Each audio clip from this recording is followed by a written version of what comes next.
కార్మికుల CSC health ట్రస్టులను రద్దు చేయాలని డిమాండ్ చేస్తూ హన్మకొండ కలెక్టరేట్ ప్రధాన గేట్ ముందు కార్మికులతో కలిసి అనుబంధ సంఘాల నేతలు ధర్నా చేపట్టారు. భవన నిర్మాణ వెల్ఫేర్ బోర్డు స్కీమ్లను ఇన్సూరెన్స్ కంపెనీలకు ఇచ్చిన అనుమతిని రద్దు చేసి కార్మికుల సహజ మరణానికి 5 లక్షల రూపాయలు చెల్లించాలని డిమాండ్ చేశారు. ఇక కార్మికుల అనుబంధ సంఘాల ధర్నాకు సంబంధించి వరంగల్ నుంచి మా ప్రతినిధి హరికృష్ణ మరింత సమాచారం అందిస్తారు. కార్మికులకు సంబంధించి కూడా సిసిఎస్ హెల్త్ టెస్టులను రద్దు చేయాలంటూ కూడా డిమాండ్ చేస్తూ హన్మకొండలోని కలెక్టరేట్ ప్రధాన గేటు ముందు కూడా ఇటు కార్మికులకు సంబంధించిన అనుబంధ సంఘాల నేతలు కూడా ఇటు హన్మకొండ కలెక్టరేట్ ప్రధాన గేటు ముందు కూడా ధర్నా చేపడుతున్నారు. ఇప్పటికే ఇటు సిసిఎస్ హెల్త్ టెస్టులకు సంబంధించి కూడా రద్దు చేయాలి, ఇటు భవన నిర్మాణ వెల్ఫేర్ బోర్డు స్కీములను కూడా ఇన్సూరెన్స్ కంపెనీలకు ఇచ్చినటువంటి అనుమతులను కూడా రద్దు చేయాలంటూ కూడా వీరంతా కూడా ముఖ్యంగా డిమాండ్ చేస్తున్నారు. అసలు వీళ్ళు ధర్నా చేయడానికి గల ముఖ్య కారణం ఏంది, అసలు ప్రభుత్వాన్ని ఏం డిమాండ్ చేస్తున్నారు, ఇటు కార్మికులకు సంబంధించి ఏ విధంగా నష్టపోతున్నారు, కార్మికులకు ఎలాంటి హక్కులు కల్పించాలని దాని మీద ఏం మాట్లాడతారో వాళ్ళతో మాట్లాడదాం. చెప్పండి, ముఖ్యంగా మీరు ధర్నా చేయడానికి ప్రధాన కారణం ఏంటి? తెలంగాణ రాష్ట్ర ప్రభుత్వం కార్మిక వ్యతిరేక విధానాలకు పాల్పడుతూ కాంగ్రెస్ ప్రభుత్వం అధికారంలోకి వచ్చిన తర్వాత కార్మిక వ్యతిరేక విధానాలని అవలంబిస్తూ జూలై 22వ తారీఖు నాడు భవన నిర్మాణ కార్మిక సంక్షేమ బోర్డు ద్వారా అమలు చేస్తున్నటువంటి 12 స్కీములలో 4 ఇన్సూరెన్స్ స్కీములను, ముఖ్యంగా సహజ మరణం, యాక్సిడెంటల్ డెత్, పాక్షిక, శాశ్వత అంగవైకల్యానికి సంబంధించినటువంటి ఈ 4 రకాల ఇన్సూరెన్స్ స్కీములను వేరే ప్రైవేటు కంపెనీలకి అప్పజెప్పి తెల్లవారే 12 జీవో తీసుకొచ్చిన తెల్లారే 2 రోజులకే 346 కోట్ల రూపాయల మొత్తం కూడా ఒక మనిషికి దానికి సంబంధించినటువంటి 2,309 రూపాయలు ఒక పర్సన్కి, అంటే 15 లక్షల మంది, 15 లక్షలు ఇంటూ 2,309 తోటి 346 కోట్ల రూపాయల 39 లక్షలు అవుతుంది. అంటే ఒక్కొక్కరికి ప్రీమియం పేరుతోటి ఈ కంపెనీలకు అప్పచెప్పడం జరిగింది 346 కోట్ల 39 లక్షలు. అంటే ఈ రకంగా కార్మికుల సొమ్మును, కార్మికుల యొక్క రక్తార్జితం, కష్టార్జితానికి సంబంధించినటువంటి డబ్బు వాళ్ళకే ఖర్చు పెట్టాలి. బోర్డు నిబంధనల ప్రకారం 1996 ఈ యొక్క సంక్షేమ బోర్డు ఈ చట్టం ప్రకారం కార్మికుల ప్రయోజనాల కోసం ఖర్చు పెట్టాల్సింది పోయి ఇవాళ ప్రైవేట్ ఇన్సూరెన్స్ కంపెనీలకు అప్పచెప్పడం వల్ల ప్రైవేట్ ఇన్సూరెన్స్ కంపెనీలు ఒక చిట్ ఫండ్ కంపెనీ లాగా మొత్తం మోసం చేస్తూ, దగా చేస్తూ, తెల్లవారు ఏ రాత్రి ఏ పగలు మొత్తం బోర్డు తిప్పేసిపోతున్నాయో. ఇప్పుడు బ్రెయిలీకా సంస్థ ద్వారా ఒక బ్రోకర్ సంస్థ ద్వారా ఇచ్చినటువంటి ఈ కంపెనీలు గ్యారంటీ లేదు. పైగా ఇప్పటికే ఆల్రెడీ ఒక సహజ మరణానికి సంబంధించినటువంటి స్కీముకు అది క్లెయిమ్ చేయాలంటే 50,000 రూపాయలు లంచం అడుగుతూ ఉన్నారు. అదేవిధంగా 10 లక్షల రూపాయలకు సంబంధించినటువంటి డెత్ స్కీముని క్లెయిమ్ అప్లై చేస్తే మీరు 1,00,000 రూపాయలు ముందే ఇస్తేనే మీకు క్లెయిమ్ వస్తుంది తప్ప రాదు లేకపోతే అని చెప్పేసి ఈ రకంగా ఇప్పటి వరకే అంతో ఇంతో చిన్న బ్రోకరైజరు, పైరవికారులు ఏది లేబర్ కార్డులు ఇప్పించడం లేదా క్లెయిములు చేయడం అనేది ఇప్పటికే కొంత జరుగుతుందని దీని మీద నిఘా వేసి పెద్ద ఎత్తున పోరాటాలు కార్మిక సంఘాలు చేసిన ఫలితంగా ఇవాళ కొంత అరికట్టడం జరిగింది. కానీ ఈరోజు కొత్తగా ఇన్సూరెన్స్ కంపెనీలకు లైసెన్సులు ఇచ్చే విధంగా మీరు బహిరంగంగా మీరు దోసుకోండి అనేటువంటి పద్ధతి లోపల తెలంగాణ రాష్ట్ర ప్రభుత్వం, కాంగ్రెస్ ప్రభుత్వానికి చిత్తశుద్ధి లేకుండా ఇవాళ భవన నిర్మాణ కార్మికుల యొక్క రక్తాజీతాన్ని ఇవాళ ప్రైవేట్ కంపెనీలకు ఎట్లా అప్పచెప్తుంది, అవి ఉపసంహరించుకోవాలని చెప్పేసి. అట్లాగే సిఎస్సి టెస్టులు అవి ఏమాత్రం కూడా కార్మికుల ప్రయోజనాలు లేవు. ఉన్న జబ్బులు లేనట్టుగా, లేని జబ్బులు ఉన్నట్టుగా ఈ యొక్క వాటి ఫలితాలు, వాటికి సంబంధించినటువంటి రిపోర్ట్లు వస్తున్నాయి. ఆ పేరుతో కూడా 496 కోట్ల రూపాయలు ఇప్పటికే ఆ యొక్క సిఎస్సి సంస్థకు ముట్టినాయి. ఇంకా ఇప్పుడు దాకా కార్మికులు చేశారు, లేబర్ కార్డున్న ప్రతి ఒక్కరు చేశారు. ఇప్పుడు ఏమంటారు, ఆ కుటుంబ సభ్యులు, భార్య, ఆ కుటుంబంలో ఎంతమంది ఉంటే అంతమంది మేము చేస్తాం, దాని పేరుతో కూడా వేల కోట్ల రూపాయలు దోసుకోవాలని చెప్పేసి సిఎస్సి సంస్థకి మరి ఇట్లా అప్పచెప్పడం. ఇవన్నీ ఎందుకు అప్పచెప్తారంటే ఇలా అధికారులు, ప్రభుత్వాలు కమిషన్ల కక్కుర్తిపడి ఈ నిర్ణయం తీసుకొని ఇవాళ చేస్తూ ఉన్నారు. అదేవిధంగా మన సహజ మరణానికి 2 లక్షలే ఇస్తున్నారు, దాన్ని 5 లక్షలకు పెంచాలని చెప్పేసి ఆ పేరుతో ఇవాళ సిఎస్సి టెస్టులు కావాల్సింది. ఇవాళ కార్మికులందరికీ కూడా హెల్త్ కార్డులు ఇస్తే వాళ్ళే డైరెక్ట్ పోయి హాస్పిటల్లో ఇవన్నీ చేసుకోగలుగుతారు. కానీ ఈ ప్రభుత్వం ఇవి చేయకుండా ఇవాళ మరి ప్రైవేట్ కంపెనీలకు ఇవ్వటం అంటే ఇది కార్మిక ద్రోహం తప్ప మరొకటి కాదు. అందుకే వీటిని ఉపసంహరించాలని చెప్పేసి మేము ఈరోజు ధర్నా చేస్తున్నాం. రేపు డిసెంబర్ 5వ తారీఖు నాడు చలో హైదరాబాద్ కార్యక్రమం కూడా ఉన్నది. వేలాది మంది లక్షలాది మంది కార్మికులు కదిలి వస్తూ ఉన్నారు. ఇప్పటికైనా ఉపసంహరించాలని చెప్పేసి తీవ్ర హెచ్చరిక చేస్తా ఉన్నాం. ముఖ్యంగా కూడా కార్మిక శాఖలో పనిచేస్తున్నటువంటి సిబ్బంది కూడా ఇటు బయటి వ్యక్తులతో చేతులు కలపడంతో పాటు ఇటు కార్మికులకు సంబంధించిన ఇన్సూరెన్స్ డబ్బులను కూడా దోసుకుంటున్నారంటూ కూడా పెద్ద సంఖ్యలో కూడా ఆరోపణలు వస్తున్న పరిస్థితి. దీనిపైన మీరు ఎట్లా చూస్తారు? దీనిపైన మీరు ఏం మాట్లాడతారు? మేము ఈ భవన నిర్మాణ కార్మిక సంఘాల ఆధ్వర్యంలో అన్ని కార్మిక సంఘాలు పెద్ద ఎత్తున లేబర్ ఆఫీస్ ముందు ముట్టడిచ్చి కొంతమంది దళారులు కార్మికుల యొక్క అమాయకత్వాన్ని ఆసరా చేసుకొని డబ్బులు పోగు చేసుకునే విధంగా ఉంది.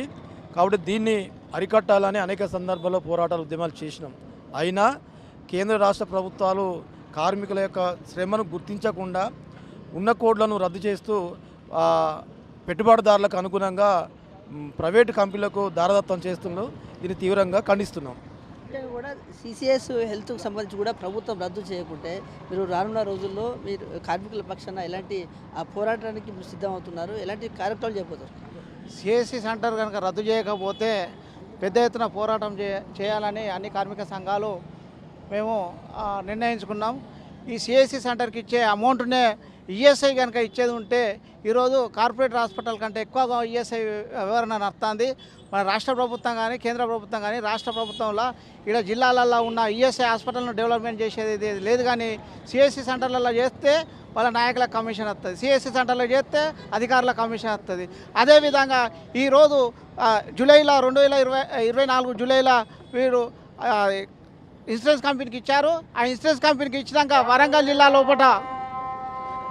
లోపల దాదాపు ఒక 300 క్లెయిమ్లు పడ్డాయి. ఆ 300 క్లెయిమ్ల వల్ల ఈ కార్మిక శాఖ అధికారులు అదేవిధంగా కొంతమంది బ్రోకర్లను వాళ్ళ వ్యవహారంతో ఇప్పుడు వాళ్ళ దగ్గర నుంచి ఒక్కొక్క దగ్గర నుంచి 50,000 నుంచి ₹1,00,000 వసూలు చేస్తూ ఉన్నారు. 2 లక్షల రూపాయలు నార్మల్ డెత్కి వచ్చి 10 లక్షల రూపాయలు యాక్సిడెంటల్గా వస్తే యాక్సిడెంటల్ డెత్లు ఇంతవరకు ఒక 4-5 కూడా చేయలేని పరిస్థితిలో ఉన్నది వరంగల్ జిల్లా లోపల.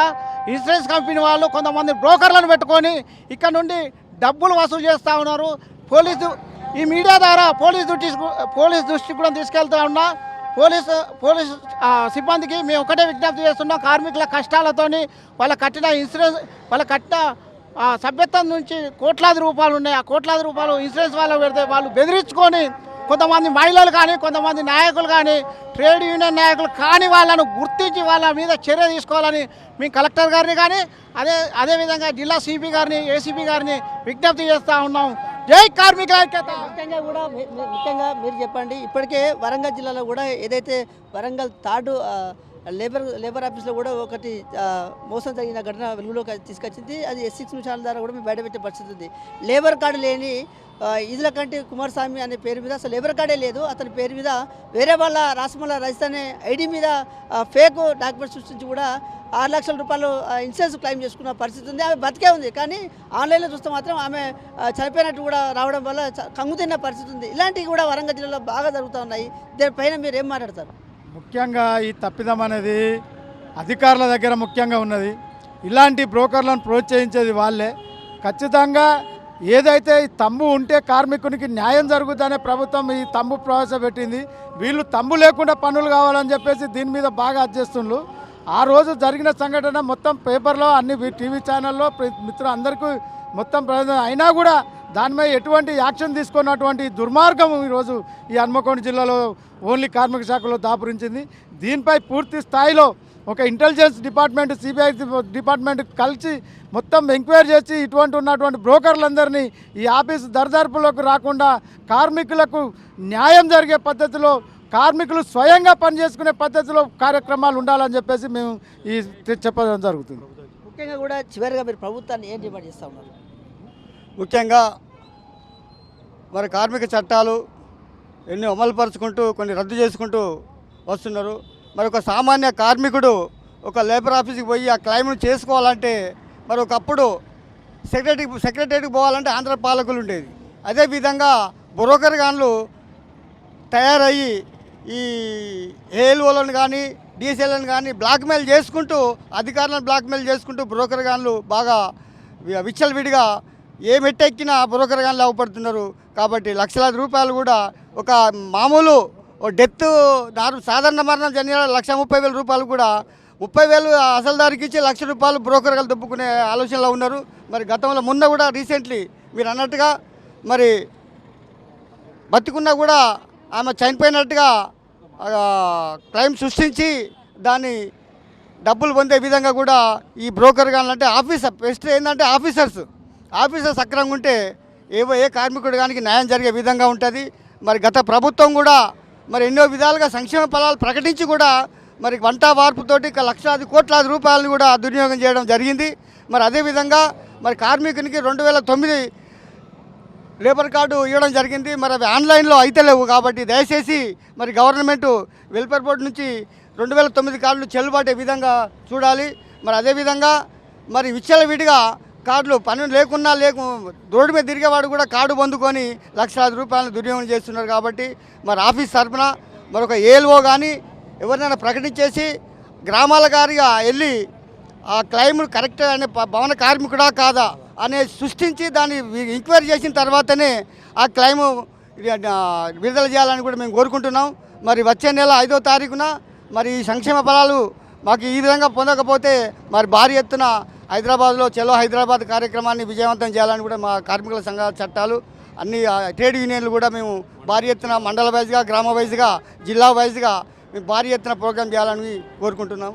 జై కార్మిక, జై కార్మిక. ముఖ్యంగా కూడా ఈ కార్మికులకు సంబంధించిన సిఎస్సి టెస్టులను రద్దు చేయాలి. కార్మికులకు సంబంధించి కూడా సహజ మరణానికి కూడా 5 లక్షల రూపాయలు ప్రభుత్వం కట్టివ్వాలంటూ కూడా ఇటు ప్రభుత్వాన్ని అయితే డిమాండ్ చేస్తున్నారు. కొందరు బ్రోకర్ల ద్వారా కూడా ఇటు ఏలువ అధికారులతో కుమ్మక్కై ఇటు కార్మికులను మోసం చేస్తున్నారు. అలాంటి వారిపైన అధికారులు చర్యలు తీసుకోవాలంటూ కూడా మాట్లాడుతున్న పరిస్థితి హన్మకొండ కలెక్టరేట్ వద్ద ఉందని చెప్పవచ్చు. Video journalist Sujitha Krishna, A6 news, Hanamkonda collectorate నుండి.